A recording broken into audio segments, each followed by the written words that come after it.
Southern Fried True Crime covers cases that are not suitable for young listeners, and there may also be some explicit language used. Listener discretion is advised. In the early 1980s, Dana King was a little girl who liked horses in the small town of Columbia, Kentucky. When a new family, the Wellnitzes, moved nearby, Dana was intrigued. She was overjoyed when she learned that the father of the family, Joe Wellnitz, was a veterinarian, and that he and his wife Beth were going to open their own vet clinic. Dana later said they were kind, they were loving, and they were fun to be around. She also remembered how Beth let her help wash their pony. Beth had always been so kind to her. Over the years, Dana ended up doing a lot of odd jobs for the Wellnitz family and their vet practice. And when she grew up, Dana married a veterinarian. Many years later, she and her husband would come to own what was once the Wellnitz family's veterinary practice. Joe and Beth Wellnitz were long since gone. The Wellnitz story had ended in tragedy. Welcome to episode 216, The Wellnitz Family Murders.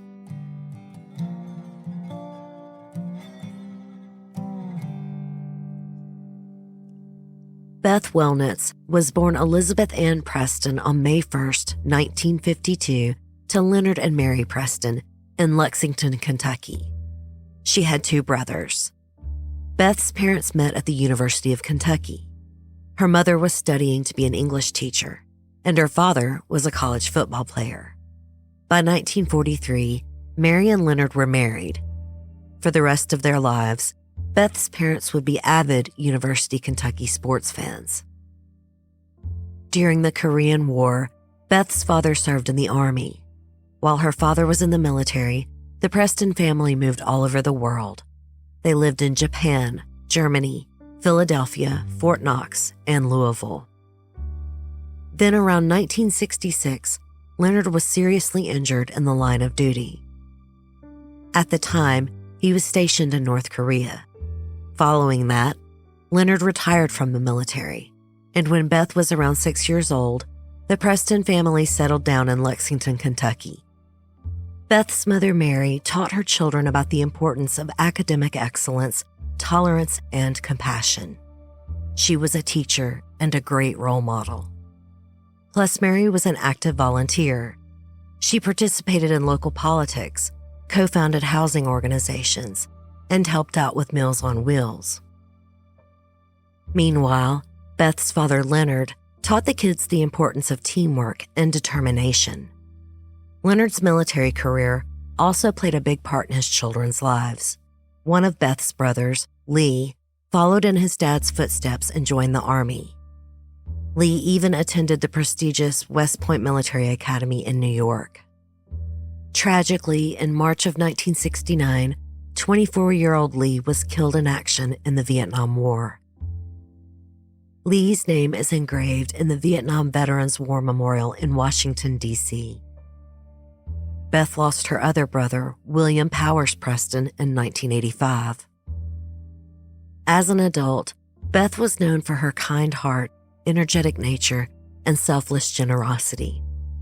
She always said that if she ever won the lottery, she'd use her winnings to help those in need. She would start a home for terminally ill children. She'd use the money to assist the elderly. She'd buy her friends and family homes and cars. A woman who worked with Beth for many years, Cindy Yates, told the Lexington Herald Leader her philosophy was, if you've got it, share it. In June of 1970, 18-year-old Beth experienced two major milestones. First, she graduated from Henry Clay High School, and on the 27th of that same month, Beth got married. His name was Sam Mullenix. He worked at IBM and took classes at the University of Kentucky. That fall, Beth also began her bachelor's degree at UK. Beth had two children from this marriage. Her son Dennis was born in April 1972. Then 2 years later, came Margaret Ann Mullenix. She was born on March 10, 1974, in Good Samaritan, Kentucky. Margaret would always go by Meg. But unfortunately, Beth and Sam's relationship didn't work. They divorced in the late 70s. Then Beth made her way to Lexington, Kentucky. That's where she met a man named Joe. Joseph Verl Wellnitz was born in October of 1942 to parents Verl and Dorothy. Joe grew up near Louisville, Kentucky, in the rural areas of Jefferson County. He had a brother and a sister. Even as a child, Joe had a passion for helping animals. It was natural that he grew up to be a veterinarian. Joe graduated from Wagner High School in the 1950s. Then he attended Ohio's University of Cincinnati. In 1965, Joe moved to Alabama to earn his Doctorate of Veterinary Medicine from Auburn University. After that, he moved back home to Kentucky. Joe also served in the Air Force during the Vietnam War. While enlisted, he helped care for the U.S. sentry dogs and assisted Vietnamese farmers. Once, he flew into an area where enemy soldiers were nearby to treat some sick farm animals. For his bravery, Joe was awarded the Bronze Star. On December 30th, 1971, 29-year-old Joe married his first wife, Elizabeth Weddington. Joe and his new wife began their lives in Versailles, Kentucky. For about 6 years, he worked at a local veterinarian clinic. But ultimately, Joe and Elizabeth's marriage did not work out, and they divorced in the early 70s. In January of 1976, 33-year-old Joe married a woman named Sarah Houston. Sarah had a son from her previous marriage named Eric.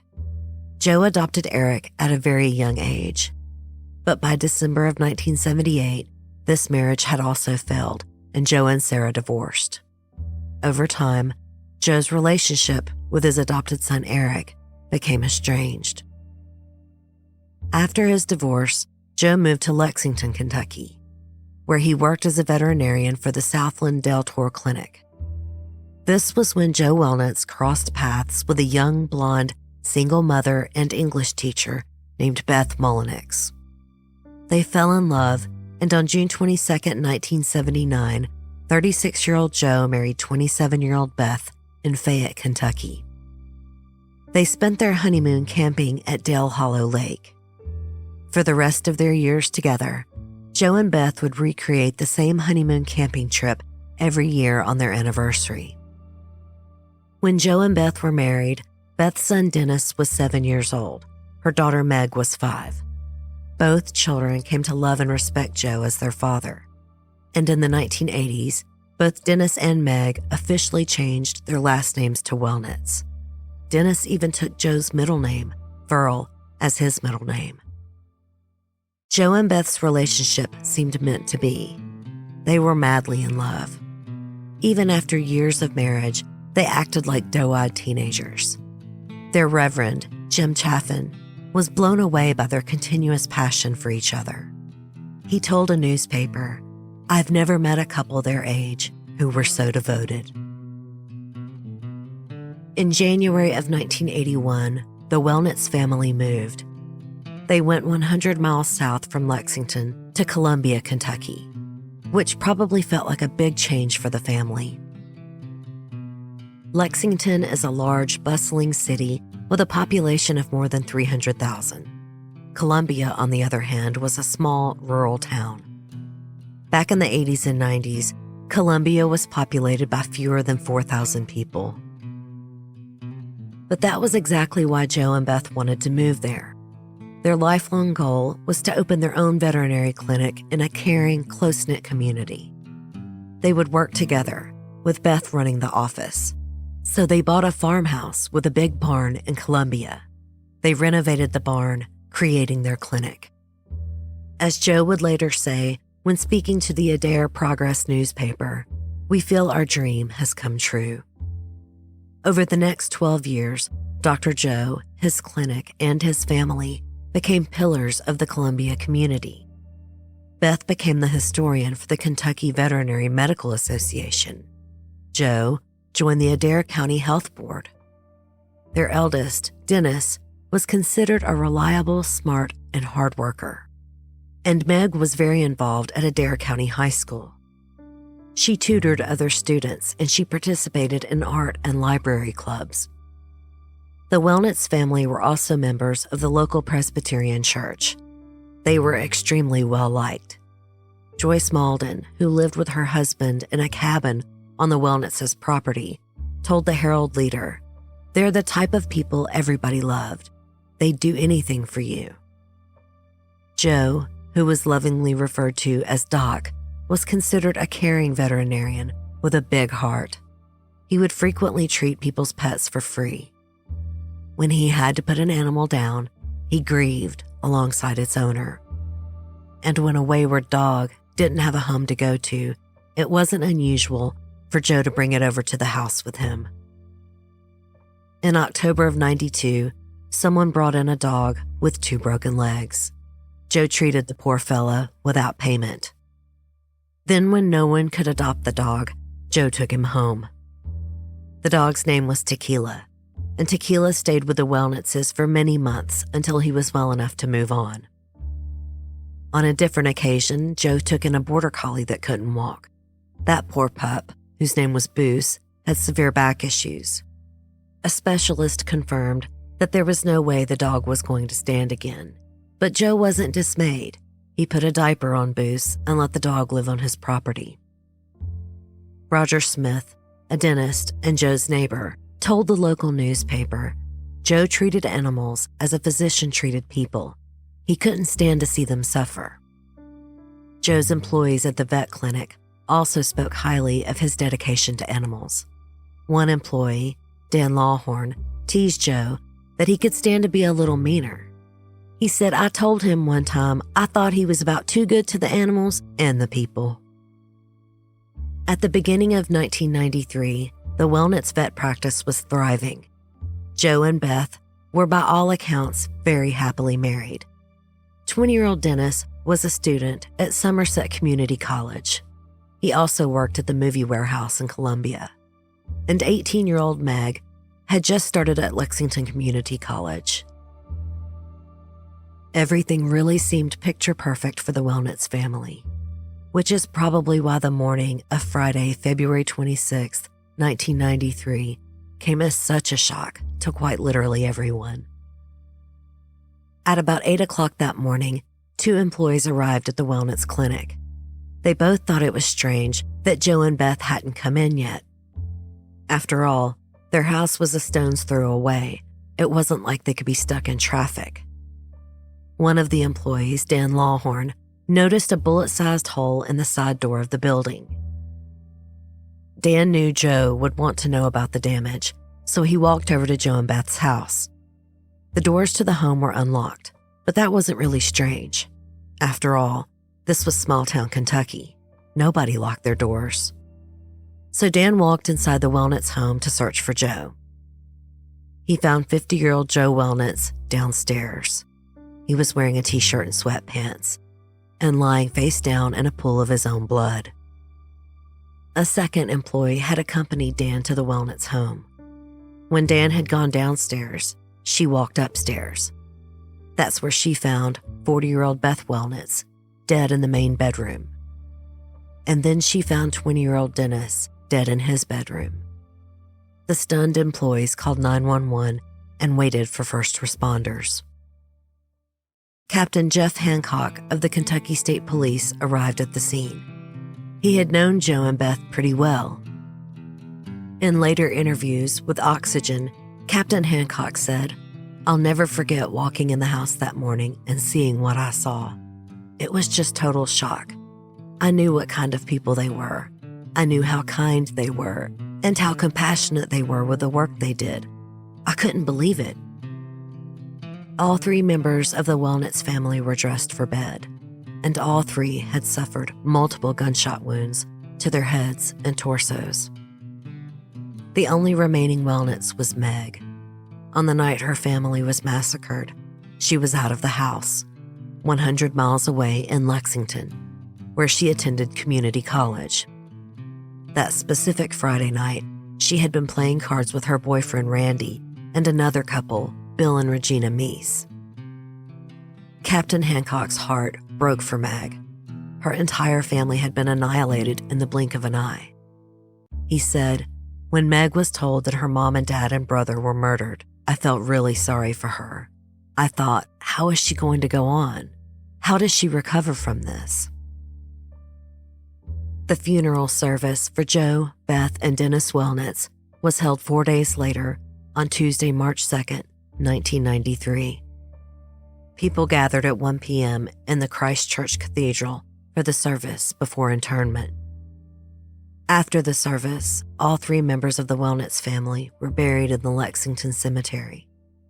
Previously, Beth's father and both of her brothers were buried in this same cemetery. In 2020, Beth's mother Mary would be laid to rest there as well after losing almost all of her immediate family. As police investigated the crime scene for clues, they became increasingly baffled. There was no sign of forced entry into the house, no busted locks, no broken windows, no mysterious fingerprints, nothing. No one had rifled through the drawers, the furniture hadn't been overturned. In fact, everything was clean and tidy, and all valuables exactly where they should be. It didn't appear that this was a robbery gone wrong. There wasn't even a sign of struggle. Whoever was responsible seemed to have caught all 3 victims by surprise. Joe was the first, and his body was positioned in such a way that officers believed he might have been headed towards his gun, but he didn't make it there in time. At first, authorities wondered if there were multiple killers. They had found 17 shell casings throughout the home. That's nearly 6 bullets per victim. But ballistics testing later revealed that all 17 casings came from the same gun, so the multiple shooter theory was considered unlikely. Early in the investigation, Beth's mother Mary told the police to look out for a small fireproof safe.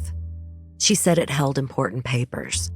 And indeed, Detective Roy Wheat had discovered keys labeled fire safe in the house.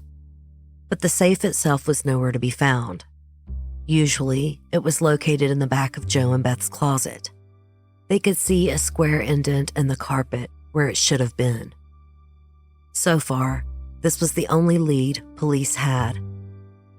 If this was a robbery, it was a very specific kind of robbery, not a smash and grab, but a robbery that required a great deal of planning.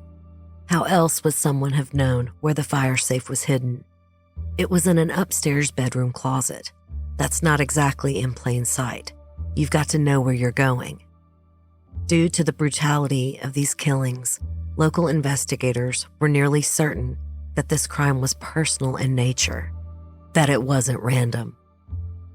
No, they suspected that someone had a vendetta against the Wellnitzes.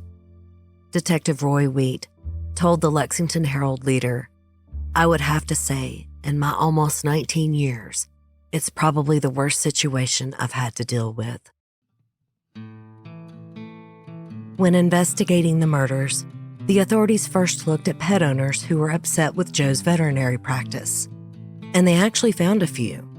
Namely, there was one man who wouldn't pay his bill, but that guy was quickly cleared. The police also spoke with a couple who used to rent the cabin on the Wellnitz property.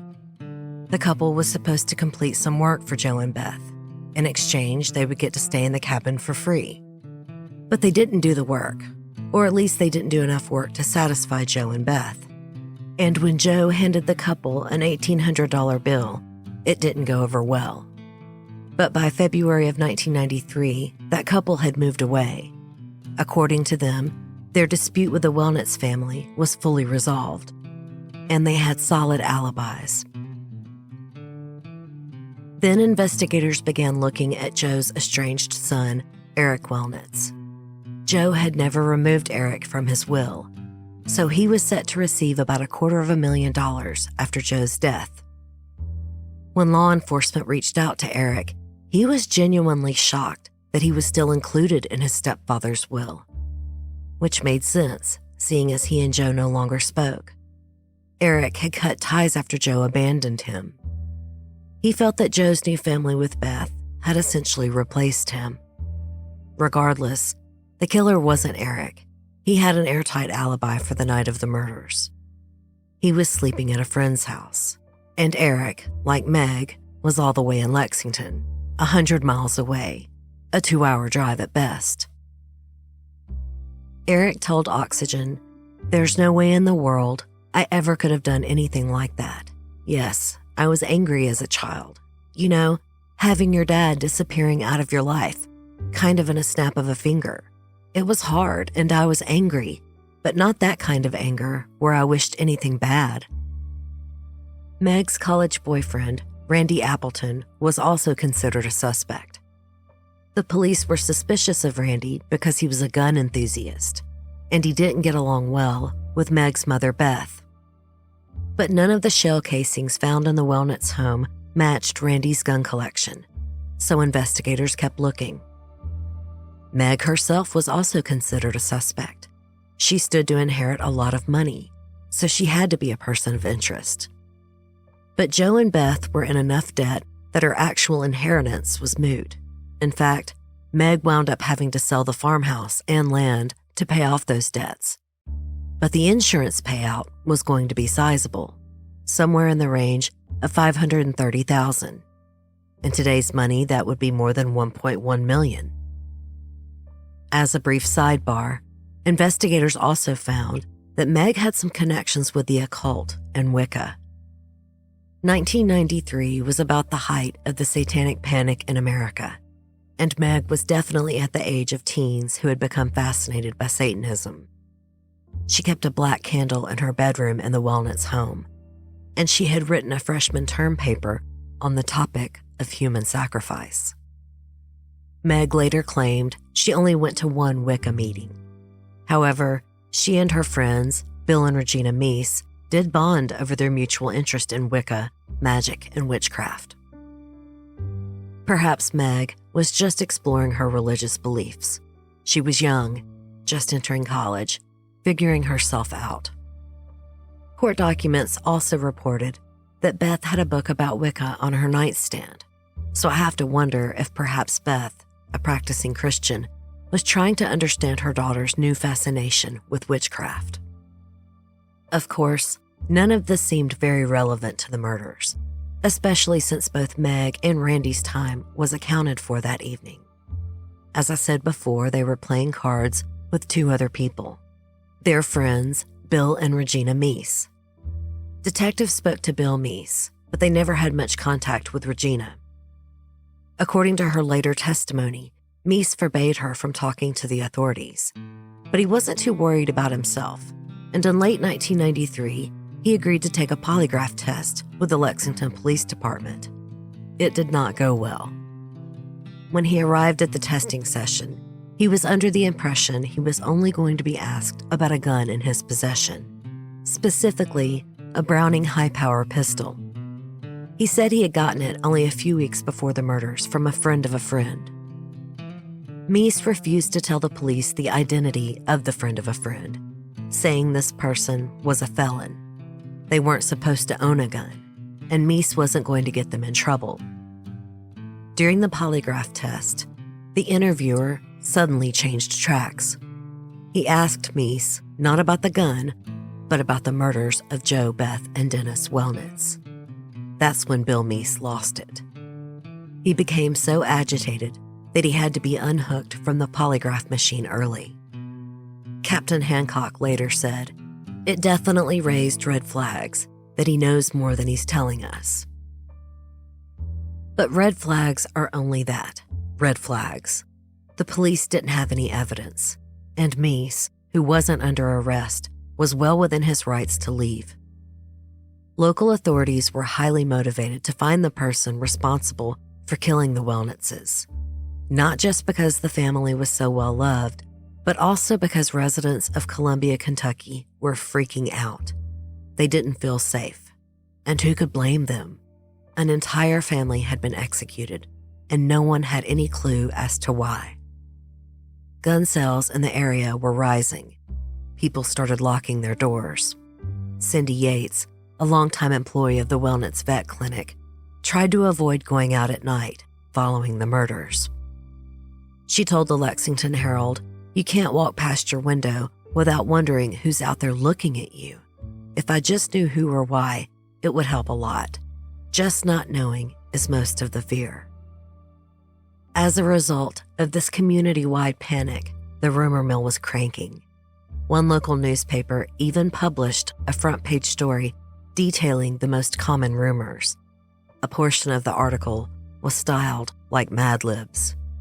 As in, it said, "The prime suspect or suspects are blank, fill in your own names." This seems in very poor taste for a newspaper to do after this kind of tragedy. I guess sometimes gallows humor takes over in even the worst of cases. But the rumors were so prolific that Ronnie Moran, a state police trooper and spokesman, told reporters, "The community is upset, is concerned, frightened. Everyone has their own suspect. It spawned a lot of rumors, and that's all they are, rumors." So yeah, the police wanted a perp, and fast. Not only because they knew the Wellnitz family and wanted to serve justice, but also because this unexplained crime was wreaking havoc on their community.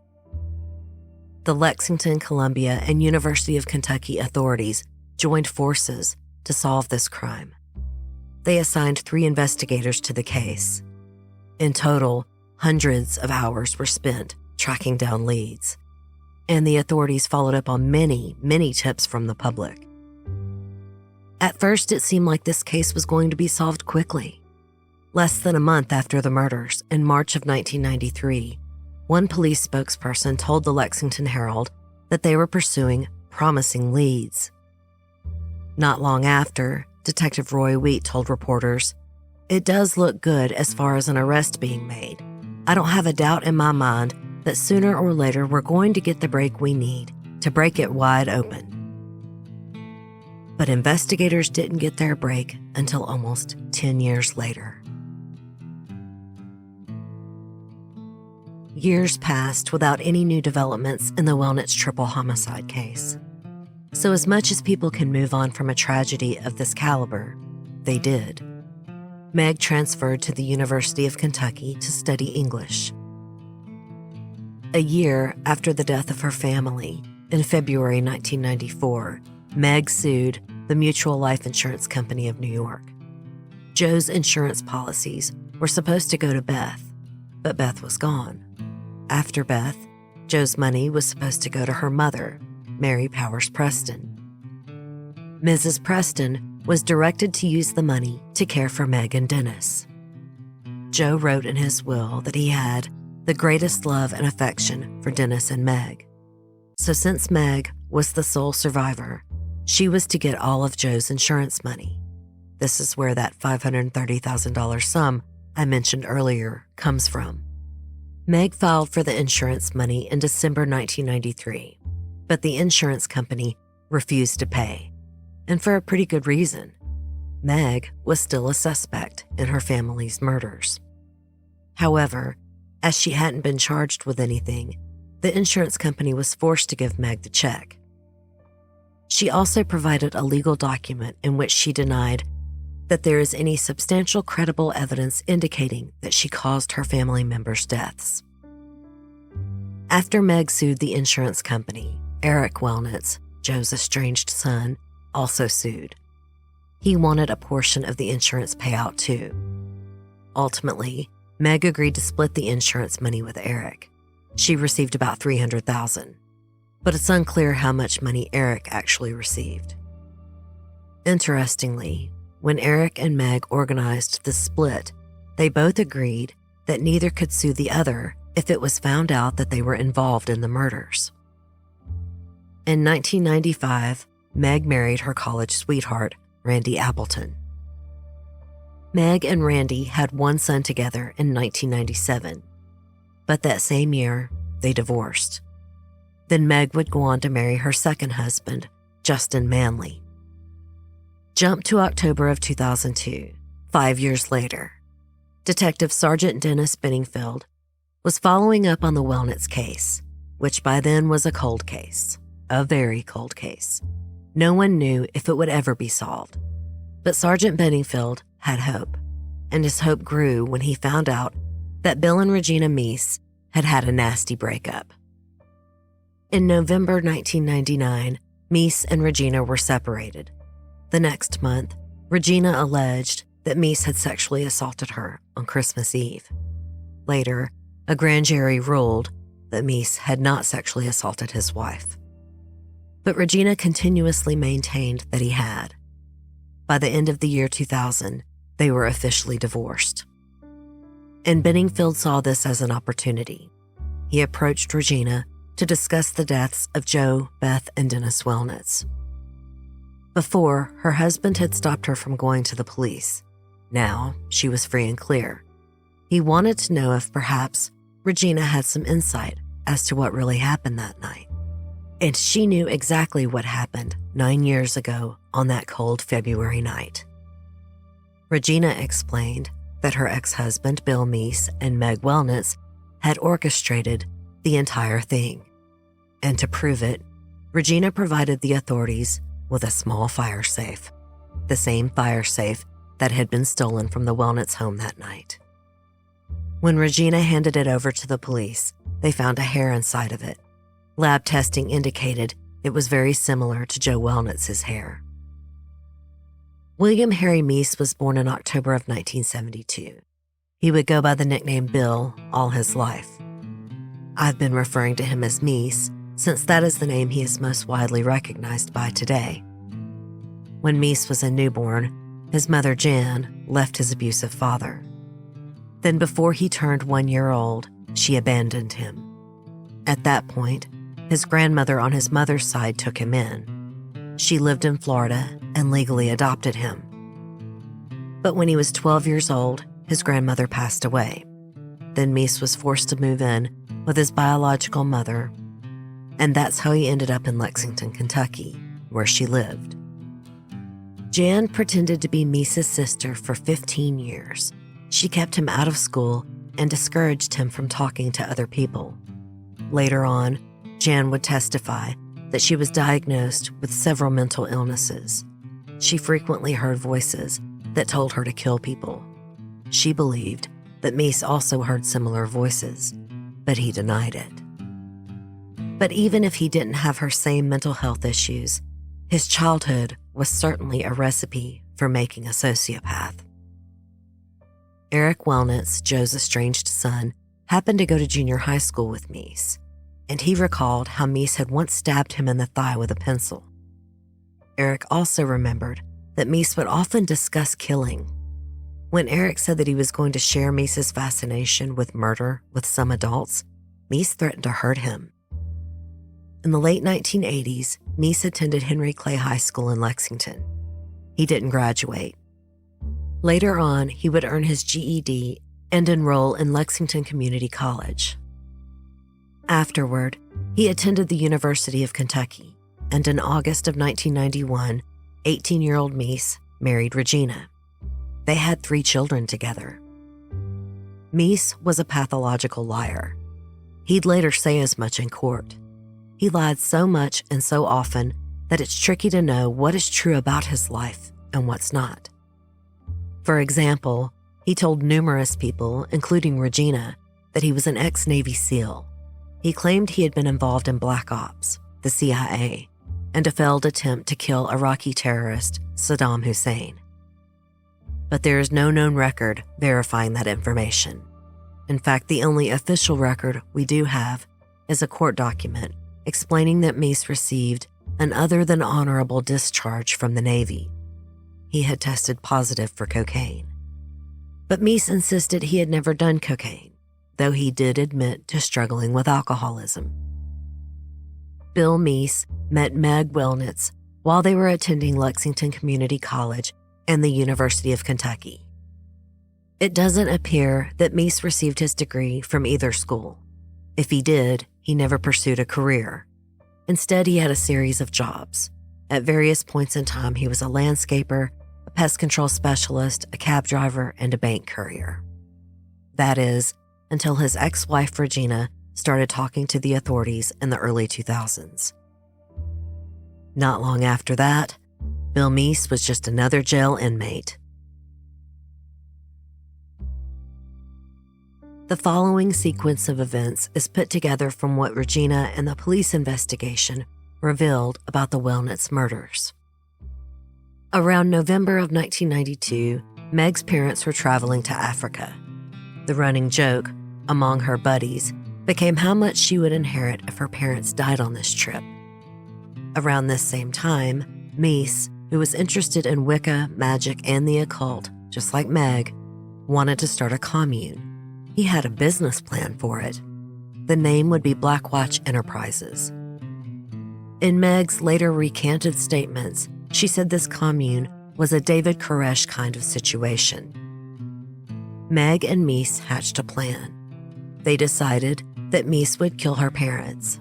Then Meg would inherit their money, which she estimated to be about $1 million. And she would pay Meese 10% of that million, $100,000, which would be about $214,000 today. And also, Meese would be free to use the Wellnitz land to start his David Koresh-like commune. Meg said in a later recanted statement, "It was really kind of a game at first. Heads up, I'll continue flagging whatever information comes from Meg and Meese's recanted statements.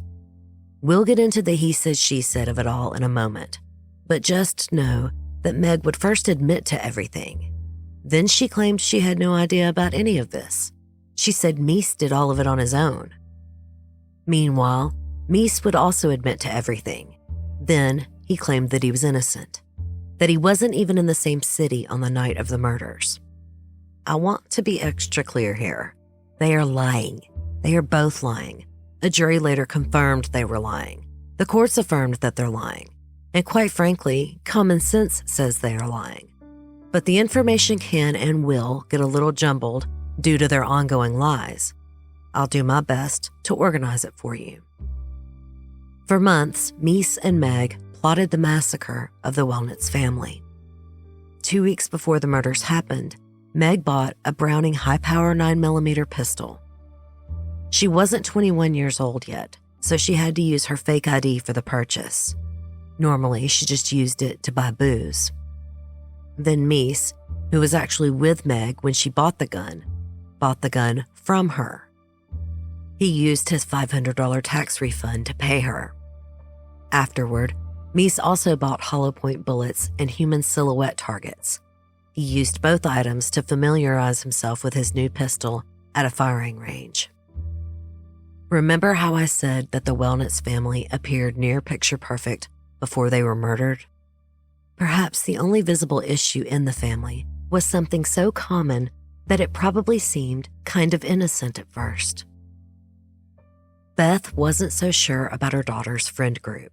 She didn't like Meg's current boyfriend, Randy, and Beth certainly wasn't a fan of Meg's married friend, Meese. Beth actually knew that Meg had slept with Meese while he was married, and while Meg was still in a relationship with Randy. As you can imagine, that didn't sit well with Beth. It's unclear if Meese's then-wife Regina or Randy knew about the sexual relationship. They might have been in an open or polyamorous relationship, or it could have been an illicit affair. We don't really know any more details. What we do know is that Beth was not a fan. On Wednesday, February 24th, 1993, Meg brought Randy, Meese, and another unnamed person, who was likely Regina, Meese's wife, to her parents' home. Meg wanted to show her mom that Meese wasn't some evil character, or at least that's what Meg said she was doing. Really, she was giving Meese an opportunity to case the house. The next day, on Thursday, Meese returned to the Wellnitz home. He went up to the door. Then, for reasons unknown, he left. He either chickened out or something must have gone wrong, though it's unclear what, because Meese hadn't changed his mind. He waited that night until 1:30 a.m. the next morning, and then he went up to his bedroom to speak to his wife. He told her that he and Meg were going to get coffee. And at about 2:30 a.m., Meg filled up a vehicle with gas at a BP station. Then she and Mies drove from his home in Lexington to the Wellnitz family home in Columbia. When they arrived, Meg gave Mies a key to her family's home. Then she waited in the car while Mies slaughtered them. Later, during one of his confessions, Mies would claim that Regina was waiting in the car with Meg. But as I mentioned, he recanted those, and Regina told multiple sources that she was woken up when Mies and Meg returned to their home in Lexington, which meant she hadn't gone with them. Ultimately, law enforcement did not believe that Regina had anything to do with the murders. In several recorded video statements, Mies explained exactly what happened in the Wellnitz family home. He recanted these statements later, of course, but the jury was allowed to watch the video statements during his trial. First, Mies went downstairs. He was looking for Beth, who he thought slept in a bedroom down there. That's where she had been sleeping that Wednesday when Mies came to visit. She had recently had back surgery, so she was probably avoiding stairs for a while. But instead of Beth, Mies ran right into Joe and quickly fired at him. Joe kept coming towards him, but Mies continued firing. When Joe fell to the floor, Mies headed upstairs. He found Beth standing next to her in Joe's bed. He shot and killed her. Then he went down the hall to Dennis's room. The door was locked, and Mies struggled for a moment, but once he was inside, he found Dennis sitting on his bed. He yelled at him to get on the floor and reloaded his gun. Dennis complied and got down on his stomach on the floor. When Mies was done reloading, he shot Dennis in the back. Then he picked up his discarded magazine. He put it in his pocket. As a final precaution, Mies went through the Wellnitz home room by room to ensure everyone was dead. Then he returned to the main bedroom to steal the fire safe. Meg had told Mies that she thought there was $1,000 cash in there. Back in 1993, the medical examiner suggested that the Wellnitz family probably died around 4 o'clock in the morning, which fits the time period after Mies and Meg left Lexington. They returned to his house at about 7 o'clock in the morning. When they arrived, Meg was upset. She told Regina that Dennis was not supposed to be there. Afterwards, Mies told Regina she wasn't allowed to talk to the police or let them into the house. He also refused to divulge the gruesome details of the murders with her right away. He told Regina that he wanted to give her plausible deniability. But when they all went to the Wellnitz home to pack up the dead family's belongings, Mies couldn't help himself. He began pointing out where his victims' bodies had been. As it turns out, investigators were always pretty certain that Bill Mies was involved with the Wellnitz murders. The polygraph incident was pretty damning. So in March of 1994, they assigned an undercover police officer to watch and try to ensnare Mies. The officer, Catherine Felice of the Kentucky State Police, posed as an employee for True Green Chem Lawn, where Mies worked. Mies was supposed to train her to be a salesperson. Officer Felice rode around with him for approximately 3 weeks as a trainee. Officer Felice tried to gain his trust and then lure Mies into another murder-for-hire scheme. She fed Mies a fake story about her horribly abusive husband. She planted the seed so that Mies would offer to kill him for her. During those conversations, where Felice was befriending and tricking Mies, his behavior was concerning. He had a black and white human silhouette target outside of his work cubicle. There were 26 bullet holes in the target's upper body. When discussing this silhouette, Mies said to Officer Felice, "By the way, what did that little trick on the wall was this," and he pulled out a 9mm Sig Sauer from his briefcase. Later, when they were back at his apartment, Mies pulled out the gun and dry-fired it at her face twice. That Officer Felice kept her cool in the moment is remarkable enough. The fact that she kept going back was incredibly brave. Mies bragged to her about his ability to lie with a straight face and not feel bad about it at all. Mies said lying was so simple that reality was a mild inconvenience. At one point, Officer Felice casually brought up the Wellnitz family murders, and Mies responded that Meg Wellnitz had had her family wasted. When Felice asked, what kind of look did they have on their faces, Mies responded, shocked mostly. Mies also provided Felice with detailed instructions for how to go about killing her abusive husband, starting with how to acquire a murder weapon. He said, you don't buy it in your name, so it can't be traced back to you. After the deed was done, Mies suggested that Felice throw the gun in a dumpster outside of a fast food restaurant. He also suggested she put the clothes she had been wearing in the same trash bag. As we know, Meg used a fake ID to buy the murder weapon, and then Mies bought it from her without registering it. And according to Regina's talks with the police and Mies's recanted video confessions, he and Meg disposed of their clothes and the murder weapon in a McDonald's dumpster. Mies told the undercover officer that this was the optimal solution. One white plastic bag looks like every other white plastic bag in a dumpster. He also suggested that she use 124-grain hollow points to kill her husband. He said they were the most effective at getting the job done, which was the exact ammunition he used to kill the Wellnitz family. He also told her it doesn't matter what people think. What matters is what people can prove. Honestly, it seemed like everything was going according to law enforcement's plan. Mies seemed on the brink of agreeing to kill Felice's fake, abusive husband. Or he was until he hit on Officer Catherine Felice. When she rejected his sexual advances, he reported her to the Lexington police. What a petulant, vindictive little asshole. He alerted them that she was trying to hire someone to kill her husband. But at least Officer Felice's cover was not blown, and the authorities continued to surveil Mies from afar.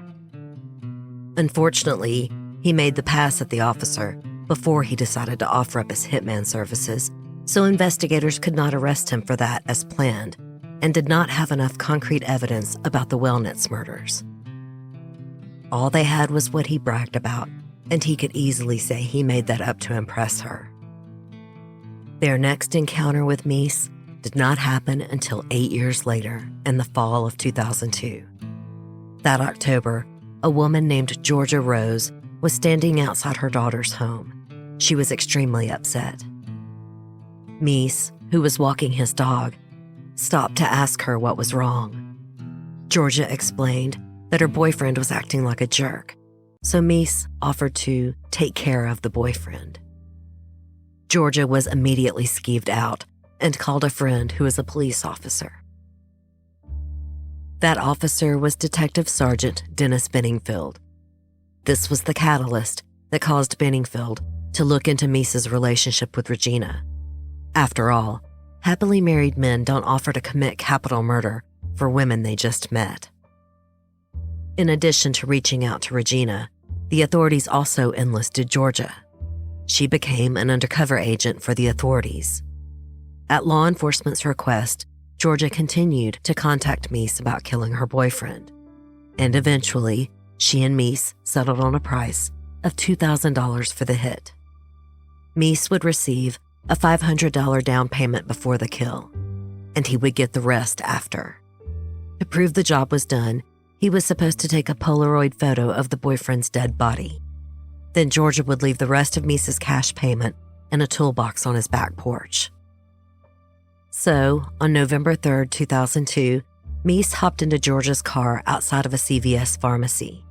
He said to her, "On a practical level, I need the money and you need a problem solved." Then Georgia handed him the $500. And Bill Mies was immediately arrested by the Kentucky State Police. The sting operation had been a success. During Mies's trial in June of 2003, his defense tried to convince the jury that this was all a misunderstanding. He wasn't going to murder a guy for Georgia. He was scamming her. As soon as he received the money, he was going to run. But recorded conversations between Mies and Georgia revealed otherwise. Mies had repeatedly bragged about faking polygraph test results to Georgia. He told her all about his experience killing people. And he even explained the need for a clean weapon and the element of surprise. Clearly, Meese had an MO, because these were very similar to the tactics he used to annihilate the Wellnitz family. On Thursday, February 28, 2003, Bill Meese was arrested for the Wellnitz family murders, 10 years and 1 day after the initial slayings. He had been sitting in jail awaiting trial for agreeing to kill George's boyfriend.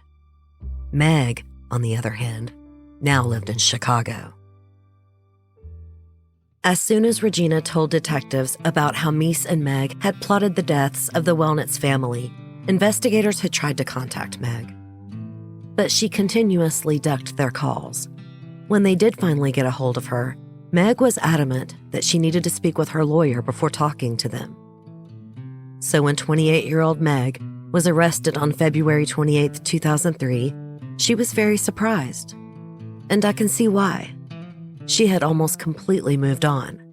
She was probably pretty certain that she had gotten away with murder. By then, exactly 10 years later, she had studied ceramics both at Transylvania University and the University of Kentucky. And she had run a bar at Chicago's Upper South Side. She had been divorced twice, and she was a mom. The only recorded instance where we know Meg even thought about murdering her entire family was in the year 2000.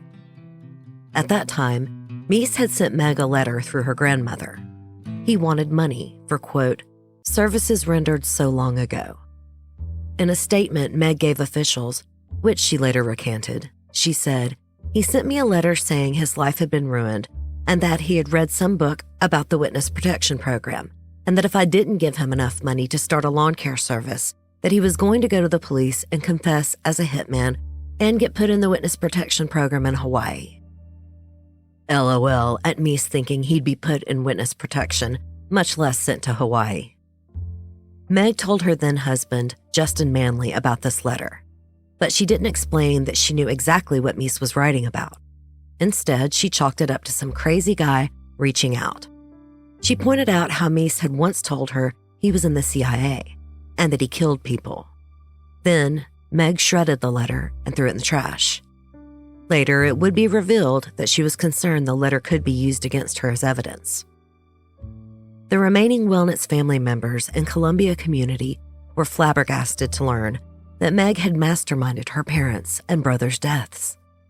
Captain Hancock told Oxygen, "It's very disturbing to know that this sweet little girl that I remember has been the one that actually played such a big role in this murder. Meg orchestrated one of the most horrendous crimes that you could ever imagine." And Cindy Yates, who worked for the Wellnitz Vet Clinic for many years, told the Herald Leader, "I was hoping it would be a stranger. It hurts to know, if they did do this, that someone could be that cold-hearted to their own family."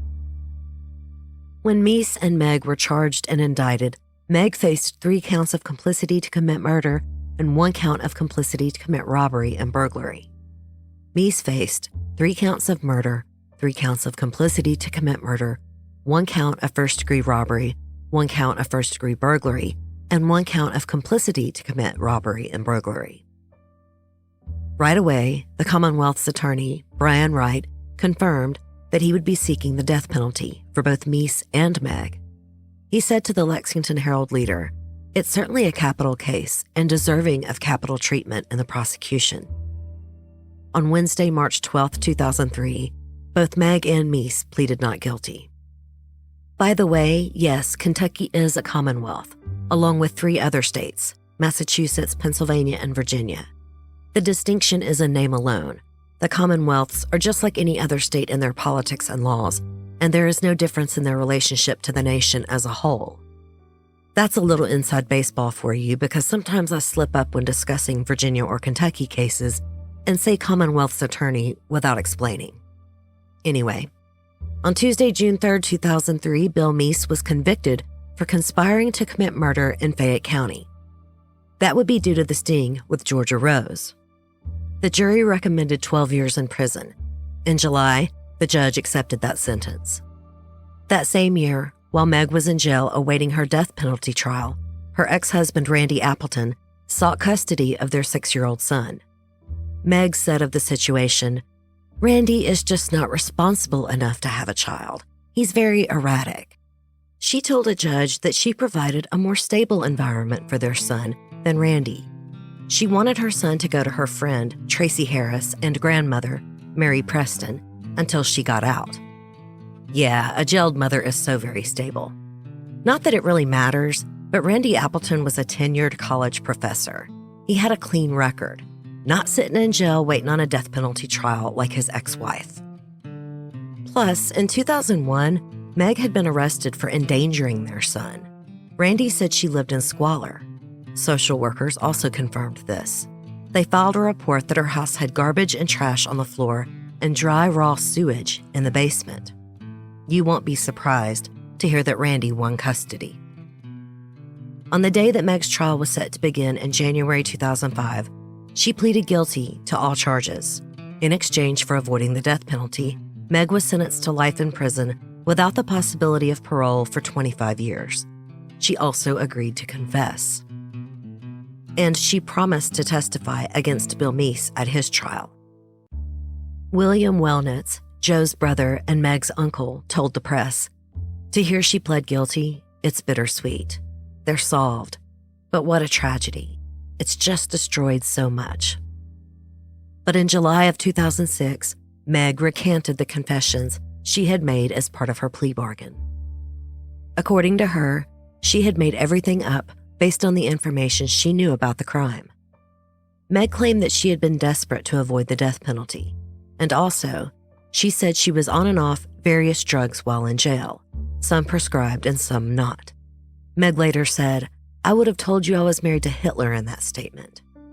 Now, Meg asserted that she had zero clue that Meese was going to murder her entire family. None of this was her fault.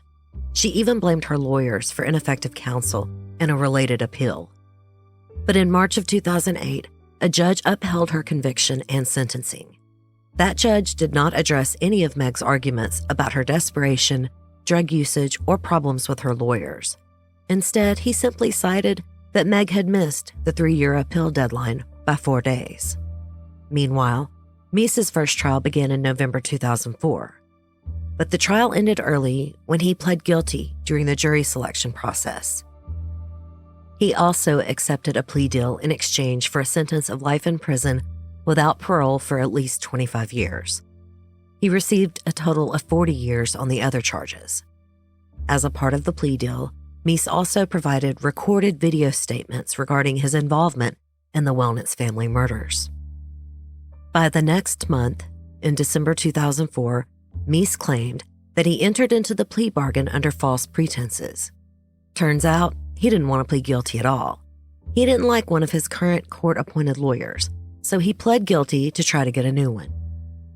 But he had already given those video-recorded statements, and by this point, Meg had also provided her own recorded statements. And I cannot emphasize this enough. Both Meese and Meg's statements aligned damn near perfectly. Now, according to Meese, those recorded video statements were a lie, just a ruse to get the plea deal going so he could immediately renege on it. He said he'd used the information that his lawyers provided to create the whole story. He even told the press, "There still exists nothing to this case. When the smoke clears and the mirrors are taken away, there's no fire. Only a lot of hot air, unfortunately, some of it my own. I still maintain my innocence, but this is chess. It ain't checkers." Ugh, I hate this guy. He thinks he's so cute with his hitman bullshit and chess not checkers. It may have taken 10 years to get him, but it's not because investigators didn't know where to look. It just took that long to get Regina to turn.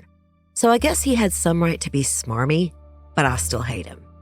Anyway, a few months later, Meese's motion to set aside his plea deal was accepted, and he got new lawyers, just like he wanted.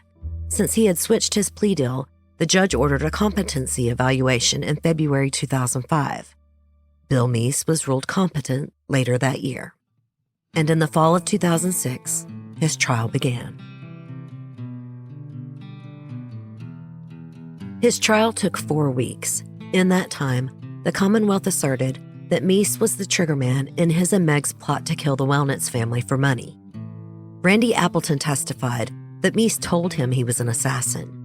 Regina, Meese's ex-wife, testified to the experiences I've already told you about. And Meg also testified. At this point, she had already pled guilty and recanted. She said everything was Misa's fault. Additionally, badass undercover agent Officer Catherine Felice testified about her experience undercover with Mies, trying to convince him to kill her fake abusive boyfriend. And the jury was allowed to hear Misa's video-recorded confessions, even though he had since recanted. Misa's defense team had a hell of an uphill battle. They tried to prove that Mies and Meg were studying for their community college English test on the night of the murders.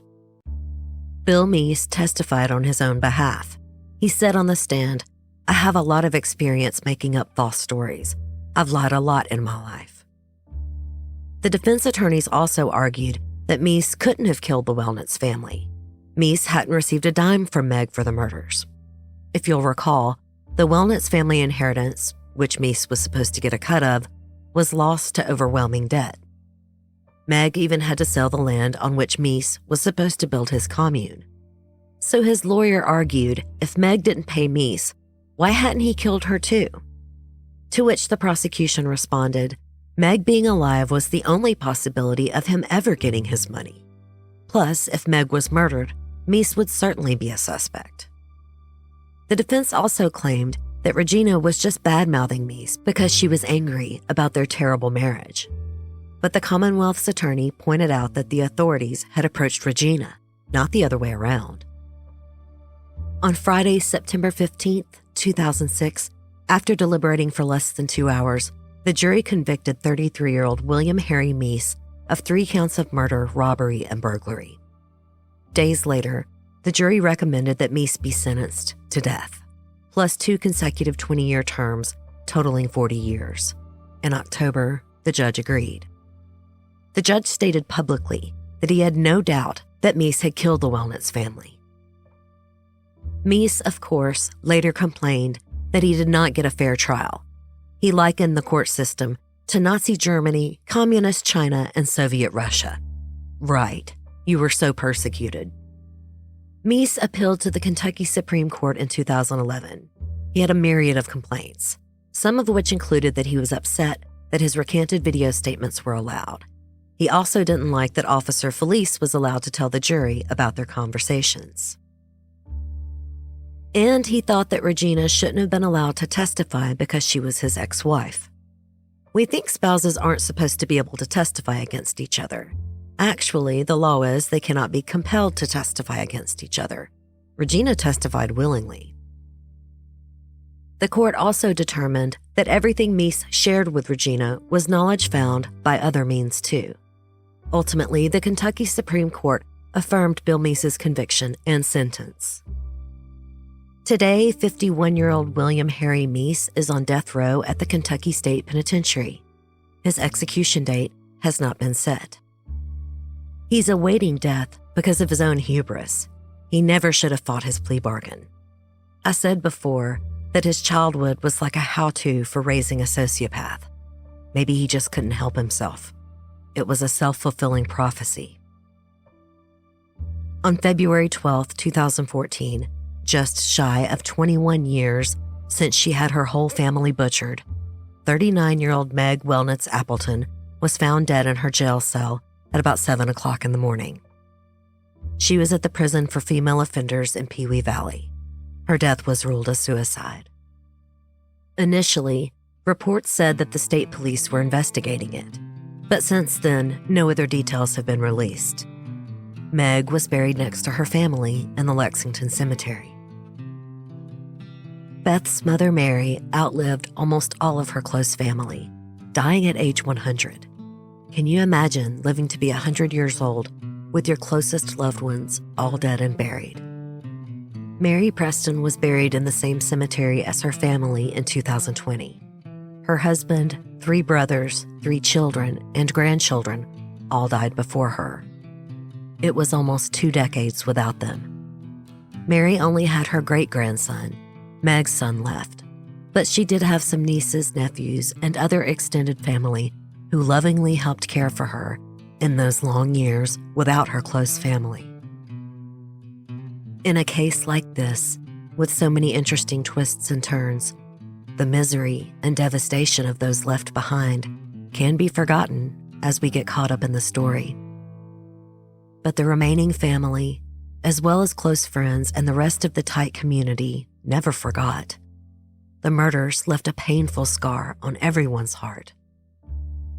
Knowing what good people Joe and Beth were, it's hard to imagine they raised such a selfish, cold, and hateful person like Meg, someone who didn't place much value on human life. You see videos with her and her horse on her family's property, and she looks so normal and happy. How could she do it?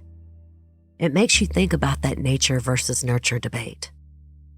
To obliterate your parents for money is so sadistic. Meg might have felt some guilt for her brother Dennis, but it didn't seem to faze her long as the young woman went on with her life for another decade. After she got her money, she went to school, got married, had a child of her own. But then justice finally caught up with her, and she didn't last 8 years in prison. But I can't stop thinking about the suffering of the Wellnitzes that night. Joe, taken by surprise, with no time to try and save his family. Then Beth, hiding in her bedroom. She had surely heard the gunshots as she stood trembling, waiting for her death. And poor Dennis, maybe trying to lie quietly and hope the gunman thought he wasn't home, since he wasn't supposed to be there. It's a nightmare come true. The shock and fear, then the dread and pain. And they knew who Bill Meese was, so you have to wonder if they understood that it was Meg who had wanted them dead. Mercifully, they seemed to die quickly, hopefully before they were fully aware that someone they loved had betrayed them so callously. Southern Fried True Crime is hosted and produced by me, Erica Kelley. Today's episode was researched and written by me and Andrea Marshbank. As usual, any editorial comments and opinions are my own. Southern Fried's original music is by Rob Harrison of Gamma Radio, and the original graphic art is by Coley. Today's episode was edited and mixed by Brandon Schexnayder of Southern Gothic and Erica Kelley. Today's case was suggested by Dana Schmidt. If you have any suggestions, please go to my website, southernfriedtruecrime.com, and click on the listener suggestion tab, or email sftcresearch@gmail.com. This is the best way for me to get those little-known cases y'all always send me. Please remember that I do not accept suggestions on social media private messages, but please come join our Facebook group, Southern Fried True Crime Fans Discussion Group, where we swap recipes, worship Dolly Parton, and share memes. We do, of course, discuss true crime, not just Southern Fried, but all kinds. But it is still very much a Southern lifestyle group. Our group is a safe and fun corner of Facebook, and by God, we mean it when we say no shit asses allowed. It's not just a motto, it's how we run the group. If you enjoyed today's show, don't forget to subscribe and please tell a friend or rate and review. I'm on all large platforms like iTunes, iHeart, Spotify, Amazon, Audible, and YouTube. Until next time, thanks so much for listening. Y'all take care.